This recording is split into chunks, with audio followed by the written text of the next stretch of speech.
হ্যাঁ dear friends, এটা continuation আগের পার্টটারই। আগেরটা একটু ইন্টারাপ্ট হয়েছিল। তো দেখো, আমি যেটা বলছিলাম যে আমরা এইভাবে দুটো বাইনারি লিকুইডের মিক্সচার নিয়ে আমরা যদি এরকম হিট করি আবার কুল করি, মানে যখন আমরা হিট করছি তখন একই টেম্পারেচারে আমার এই লাইন বরাবর যদি আমি যাচ্ছি, টেম্পারেচার আমার ফিক্স থাকছে, আমার কম্পোজিশন চেঞ্জ হচ্ছে, এটা আমার ভেপার জোন।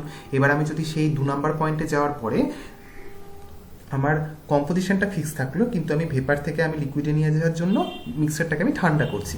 তাহলে ঠান্ডা করতে গেলে আমি 2 নাম্বার পয়েন্ট থেকে দেখতে পেলাম আমরা 4 নাম্বার পয়েন্টে আসলাম।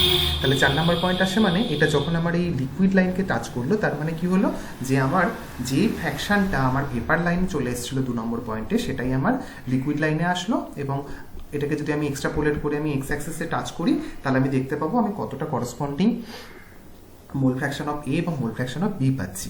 এবার আমি 4 নাম্বার পয়েন্টে আমি লিকুইড পেয়ে গেছি।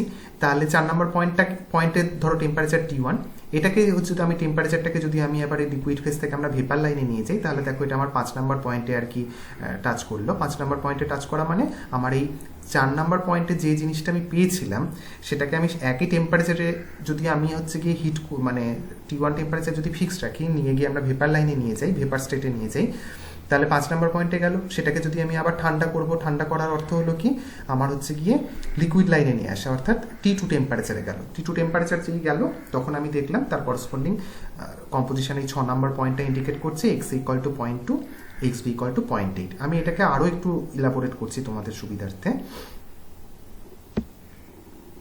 ধরো আমি যখন ফার্স্টে রিয়াকশনটা ভুল বললাম, যে আমার বাইনারি মিক্সারটাকে আমি হিট করা শুরু করেছি, ধরো এটা T1 টেম্পারেচারে। T1 টেম্পারেচারে আমার জল এবং মিথানল দুটোই রয়েছে, এটাকে আমি হিট করছি, সেটা ইন্ডিকেট হচ্ছে এই জোনটা থেকে। এবার যত আমি এটাকে হিট করলাম, ধরো এই টি টেম্পারেচারে হিট করলাম, আমার আস্তে আস্তে আমি হচ্ছে 1 নাম্বার পয়েন্ট থেকে 2 নাম্বার পয়েন্টে গেলাম। 1 নাম্বার পয়েন্ট থেকে 2 নাম্বার পয়েন্টে যাওয়ার অর্থ হলো কি যে আমার দেখো এক্সে 1 ছিল, অর্থাৎ জল ছিল, তার থেকে আমার কি হলো, আমি যে এবার হিট করছি, আমার যে ভেপারটা যেটা উৎপন্ন হচ্ছে, সেই ভেপারে কিন্তু জলের পরিমাণ কম এবং আমার মিথানলের পরিমাণ বেশি থাকছে। কারণটা কি? কারণ মিথানল হচ্ছে কি আমার বেশি ভোলাটাইল, সেই কারণে আমার আস্তে আস্তে মিথানলের পরিমাণ বাড়ছে। আর যে টেম্পারেচারটা রেখেছি দেখো, সেটা হচ্ছে কি জলের বয়লিং পয়েন্টের থেকে কিন্তু একটু কম, সেই কারণে জলের পরিমাণটা একটু কম, সেটাও তোমরা বলতে পারো। তাহলে আমি যেই 2 নাম্বার পয়েন্টে চলে গেলাম, তারপর আমি হচ্ছে কি যদি একটু 2 নাম্বার পয়েন্টে ভেপারটাকে আমি যদি ঠান্ডা করি, তাহলে আমরা সেখানে 4 নাম্বার পয়েন্টে আসলাম। সেটা দেখছি আমরা মোল ফ্র্যাকশনটা হচ্ছে কি আমাদের জলেরটা আমার কমে গেছে, 1 থেকে 0.5 হয়েছে, এবং মিথানল যেটা বি কম্পোনেন্ট সেটা 0 থেকে 0.5 হয়েছে। সেটাই দেখো এখানে আমি এটা বলেছি, যখন আমার ফার্স্ট ফ্র্যাকশন যখন হয়ে গেল, তখন আমি দেখবো কি যে আমার ফার্স্ট ডিস্টিলেট যেটা আর কি আসলো এখানে, সেটা 50% মিথানল 50% ওয়াটার রয়েছে। আবার আমি এটাকে হিট করব, কত থেকে হিট করব, ধরো এটাকে যে টেম্পারেচারে হিট করছিলাম, এটাকে তখন আমার সেই টেম্পারেচারে হিট করার দরকার নেই, কারণ এখানে আমি কি দেখছি যে আমার পার্সেন্টেজ অফ মিথানলটা বেড়ে গেছে। সেই কারণে আমার প্রথম যে টেম্পারেচারে আমি হিট করছিলাম তার থেকে কম টেম্পারেচারে হিট করলেই হবে। তো এখানে দেখো গ্রাফে যেটা আমার বলা আছে, সেটা আমার দেখো T1 আমি এবারে অপারেট করছি, হিট করছি। আগে টিতে করছিলাম, তারপর আমি T1 করছি। সেখানে কি T greater than T1 greater than T2, তাই তো? তাহলে কি হবে, যখন আমি T2তে হিট করব, তখন আমি কি দেখতে পাবো, এখান থেকে আবার হচ্ছে কি তোমার ওই ভেপারগুলো আসবে কনডেন্সড হয়ে সি যে কন্টেনার রয়েছে, সেই সি কন্টেনারে জমা হবে। তাহলে সি কন্টেনারে যখন জমা হবে, তখন দেখবো এখানে মিথানলের পার্সেন্টেজটা আরও বেড়ে গেছে। সেটা এই গ্রাফ থেকে একবার কি করে বুঝতে পারবো সেটা দেখে নিই।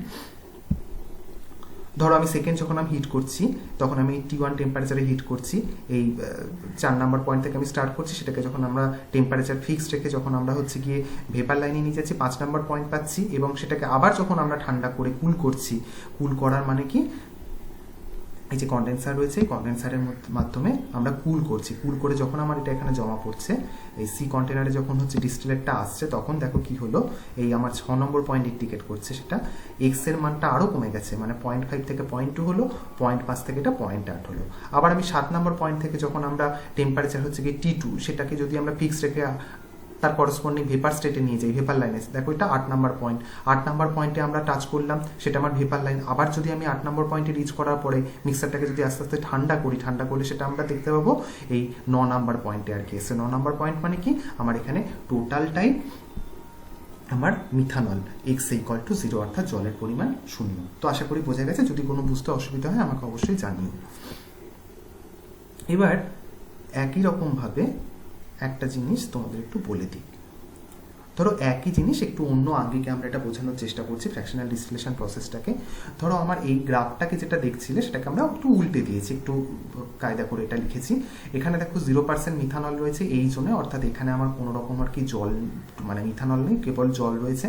আর এইখানে আমার হচ্ছে গিয়ে 100% মিথানল, অর্থাৎ এইখানে আমার কোনো রকম জল নেই, কেবলমাত্র মিথানল রয়েছে। আর এই দিকটাতে আমার পুরোটাই আমার জল রয়েছে। আগে যদি ভুল বলে থাকি তাহলে সেটা শুধরে দিও, কারণ দেখতেই পাচ্ছ 0% মিথানল মানে এখানে মিথানলের অস্তিত্ব নেই, কেবলমাত্র জল রয়েছে। সেই এখানে যেহেতু জল পিওর ওয়াটার, সেই কারণে দেখো এর টেম্পারেচার কিন্তু 100 ডিগ্রি সেন্টিগ্রেড বলা আছে, ঠিক আছে।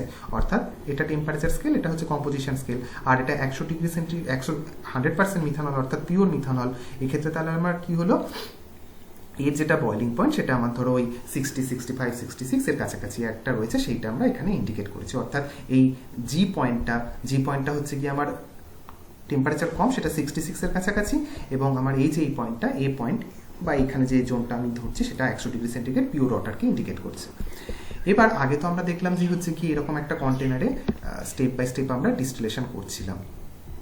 ফার্স্ট ফ্র্যাকশন আসলো এ থেকে বিতে, বি থেকে আবার সিতে, সি থেকে আবার টিতে। যত আমরা করবো তত আমরা দেখবো পিওর অবস্থাতে আমরা দুটো কম্পোনেন্টকে আলাদা করতে পারছি।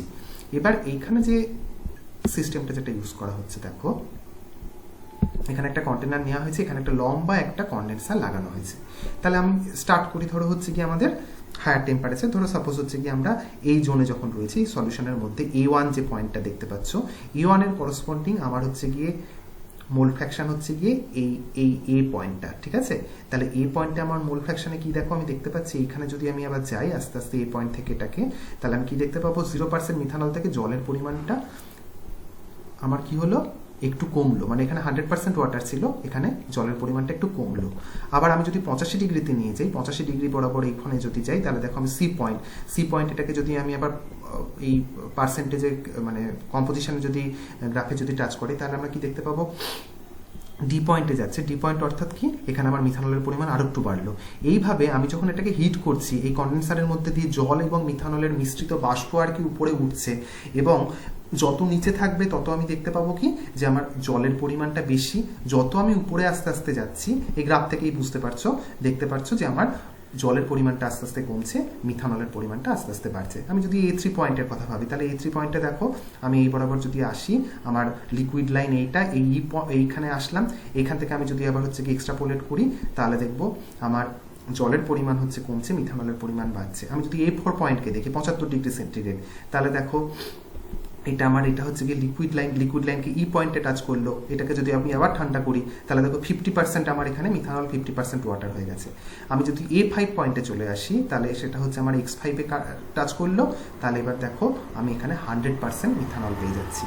অর্থাৎ কি আমি যত আমি হিট করছি, আমার বাষ্প এখান থেকে জলের বাষ্প উঠছে, সাথে সাথে মিথানলের বাষ্প উঠছে, কিন্তু যত আমি উপরে যাচ্ছি তত দেখছি আমার মিথানলের বাষ্পের পরিমাণটা আস্তে আস্তে বৃদ্ধি পাচ্ছে, কারণ জল সেখানে কি হলো ঠান্ডা হয়ে ইজিলি আবার ব্যাক করে আবার কন্টেনারে চলে আসছে, কিন্তু মিথানলটা যেহেতু ভোলাটাইল সে আস্তে আস্তে আরো উপরে উঠছে। তাহলে এই পয়েন্টে আমি দেখলাম A5 পয়েন্ট যখন আমার ক্রস করে গেল, তখন তাহলে আমি কি দেখতে পেলাম যে সেখানে কেবলমাত্র পিওর মিথানল রয়েছে। তাহলে এইভাবে আমি দেখো পিওর মিথানলটা এখান থেকে আর কি পিওর মিথানলের ভেপারটা বেরিয়ে যাবে, এখানটাকে আমি যদি কালেক্ট করে সেটাকে কনডেন্স করে নিই, তাহলে সেখান থেকে আমি পিওর মিথানল পেয়ে যাবো। এইভাবে ফ্র্যাকশনাল ডিস্টিলেশনের মাধ্যমে দুই বা ততোধিক যদি মিক্সচার যদি থাকে, তাদের মধ্যে টেম্পারেচারের ডিফারেন্স যদি বয়লিং পয়েন্টের ডিফারেন্স যদি 25 ডিগ্রির বেশি হয়, তাহলে সুন্দরভাবে ফ্র্যাকশনাল ডিস্টিলেশনের মাধ্যমে আমরা আলাদা করতে পারি। এটা বিশ্বরক্ষিত বইতে আছে, দেখে নিও।